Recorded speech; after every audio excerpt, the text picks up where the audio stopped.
language because I love the fact that we have our denotations and then we have our connotations. And when we're using words connotatively, they mean different things to different people. And also because of people's different understanding and experiences, it means different things. And I think you looked at it from the perspective, from a theoretical perspective, which I completely appreciate. But for me, it was much more simplistic when I used the term stupid and how I used the term stupid. And I use this term insofar as American history is taught to all Americans, whether they choose to acknowledge that history as is, regardless of the biases and the slants associated, the facts in and of themselves still remain. We all have an obligation to ourselves to do the work to understand what these things mean to ourselves. And I've always found that history is one of those subjects that you take and you say, this is what happened. So how does this affect me? What do I need to do? What are my choices? And I think that critical piece of it is what's missing oftentimes. My usage of the word stupid is very specific towards people who choose to not engage in processes that continue and increase their own personal growth, whatever that happens to be.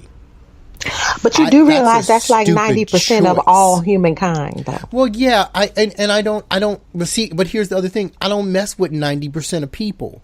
So, I don't mess with the ones and twos. I don't really mess with them till they nines but we and talking tens. About, right. So I don't what know I'm what saying those 8 is, through zeros are doing, but. Correct. I hear that. And that works just fine in Tomaja. But we talk about here, right in this good whole real world. Y'all need in to the get United your tickets States where everybody move. else exists. My immigration policy is real welcoming. We will not separate you from your kids in Tomaja. Come on over, live here in this much, much better place. But I seriously, I do want to also say one other thing. I want to go to the dual process theory that you mentioned earlier, and I want to speak specifically to the what? I don't know what. Well, dual. Don't be acting like you don't know dual. That dual process theory. The example you gave, I take issue with, and I'm going to tell you why.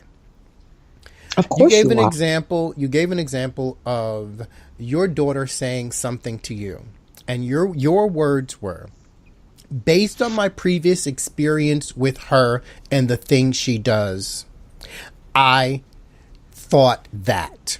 Mm-hmm. Right now, mm-hmm. Here's this is me. So here's how I look at this. If that's how people reacted in terms of implicit bias, when these things like Starbucks happen, I would say, okay, I understand that. But oftentimes, that's not the case. Oftentimes, what you're dealing with is not what I call learned behavior. We're dealing with taught behavior.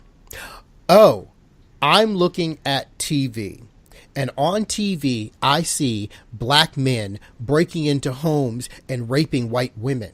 So I, as a white woman, now buy the narrative that I must be afraid of black men in all circumstances, even though I don't have any personal relationships with black men that would warrant that. And so for me, that one little caveat makes a significant difference. If you're justifying it with, and I know you're going to speak to that in like what the theory is surrounding that, right? But I just want to finish this. If you're justifying it with your experience and you're saying, I don't trust men because of this harassment, I get it. And I stand by it and I support you. But if you're saying, oh, I was told that guys do this, therefore, to me, that's a different situation. So I don't know I don't understand your framing that there's a distinction between learned behavior and taught behavior, because teaching and learning go together. So I'm not sure what you mean by that. When I say learned, I mean experienced. Okay, well that is different though. But also, so one, I would separate that as different. But two, the absence of an experience is equally significant in teaching as is the experience of an experience. If you don't have any counter evidence, and all of the evidence that you get sways you in one direction or is meant to sway you in one direction, the lack of counter evidence doesn't have enough power to subvert all the evidence swaying you in one direction. And this is where you and I diverge, because I believe that you owe yourself enough to do the research to come to a well-informed conclusion, and listening to one side or one narrative will not get you there. That what you're saying, but what I'm saying, why we're in this political climate we're in, because people are either this way or that way, and they're not looking at the in-between. And what I want to say to you is, I really need you to hear how much of an anomaly and how you approach much in life you are. And two, that sort of way of approaching. Wait a minute, you calling me anomalous? I am. And that's two. The other part about it is that sort of approach to perception, processing, and cognition really flies in the face of a lot of neuroscience. Like, just that way of processing isn't how. We don't have the capacity and the load for our brains to be able to process through that much information about every incident. A lot of what we do happens automatically and fades into the background because there's so much to process in our environment. And I agree with that. No, I agree with that. But I also have to say this.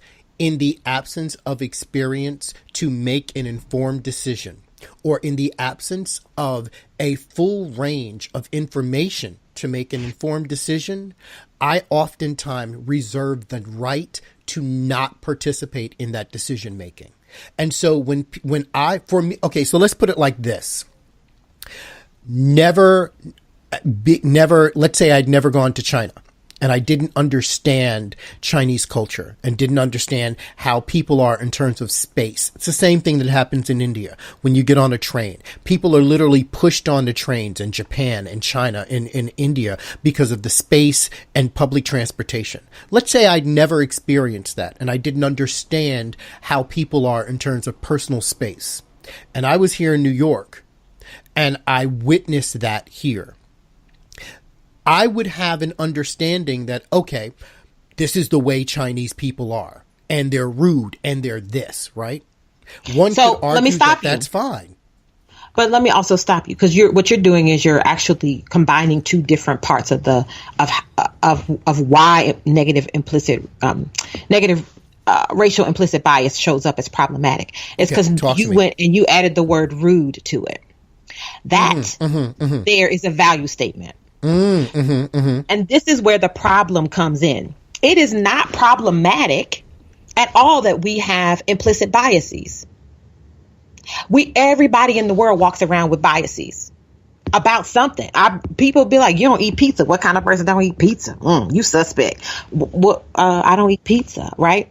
It's that we make a value make a value judgment about it. Right. The problem with implicit racial bias is that folks who hold the positions of privilege and power, who then make a value judgment, can cause real negative outcomes in the lives of folks who don't have power and privilege. And so I guess that's where I come from in this regard, because to finish that, taking aside the whole concept of rude, right? We'll take that out of the equation. That's fine. Seeing that, I still wouldn't make a judgment about Chinese people are, Japanese people are, Indian people are. It's just not the way I think. And I want you to hear that that's not normal. Right. Okay. And I'll embrace the fact that I'm not normal. That's not normative. So I'll use me for an example. I'll embrace it. I'll use me an example. I've never been sexually assaulted. I'm grateful for that fact. I've never been sexually assaulted by a man. So am I. Absolutely. If I get on an elevator and a man gets on and there's nobody else, I automatically have a heightened sense of awareness. I don't need the experience of sexual assault to know that men are predators. that men are socialized to use rape as a weapon. But I would and it also actually argue, behooves me to be aware of that. but I would argue this, that, and this is where I hear what you're saying, but I don't think that what you just said is analogous properly, because I don't think that having a I don't have the power in that situation to cause problems to that man. No, I'm not. No, that's not. Thing. That's not what I'm talking about. I don't think that the fact that you have not been sexually assaulted equals not having a heightened sense of awareness around men. But you just said that about people who never met a black person. Let me finish. I think the fact that men do enough in terms of menacing and being predators that causes that. Like, for me, it's not about the fact that a person has been sexually assaulted. It's about the way men oftentimes interact with women, which makes them feel a certain way. So I would argue that just as it is true, no, you have not been assaulted, I would say that your heightened sense of awareness probably comes also from your interactions with certain men on a daily basis, which don't include assault, but do include threats, intimidation, oppression in other ways, gender oppression in other ways. And so the argument is, if you have white folks who don't ever act with black people in ways that allow them to be seen as equals, in ways that allow them to perceive their behavior in non-negative stereotyped ways, then all their perceptions only serve to confirm the negative racial bias. And I will stand by personal responsibility. No, I'm going to stand by that. Like, I really will. Okay. I'm going to stand by, because I know where I don't argue. I absolutely understand everything you're saying, and I agree with everything you're saying, right? Because the theory is what the theory is. I completely agree with it.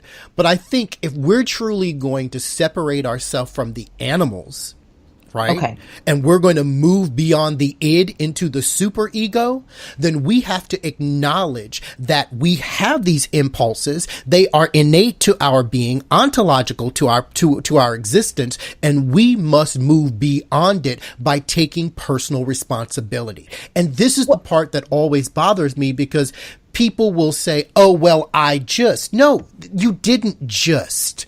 You can't just rest on that as being a matter of your humanity. Your humanity can be defined. Okay, slow your roll. Because what you have done is jumped into changing this behavior, and we haven't fully unpacked the behavior. Booby. I'm a change agent. Let me say this. Do you think as a black woman that I'm comfortable with just leaving it at, well, that's just what white people do, and that's just how it is?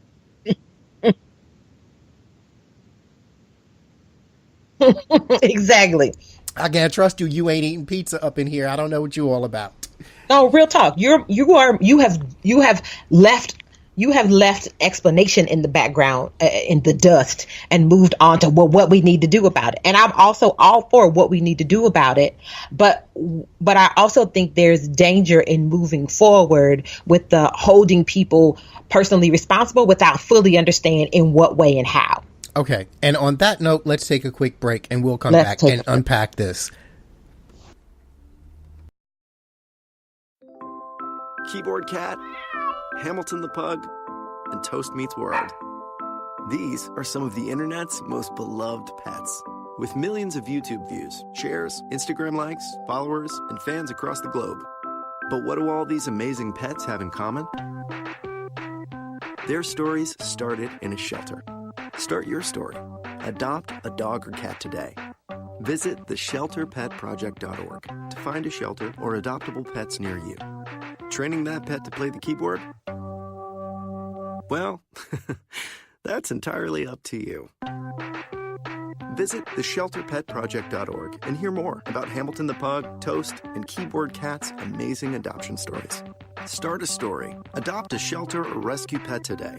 Your perfect pet is just a click away at theshelterpetproject.org. A public service announcement brought to you by Maddie's Fund, the Humane Society of the United States, and the Ad Council.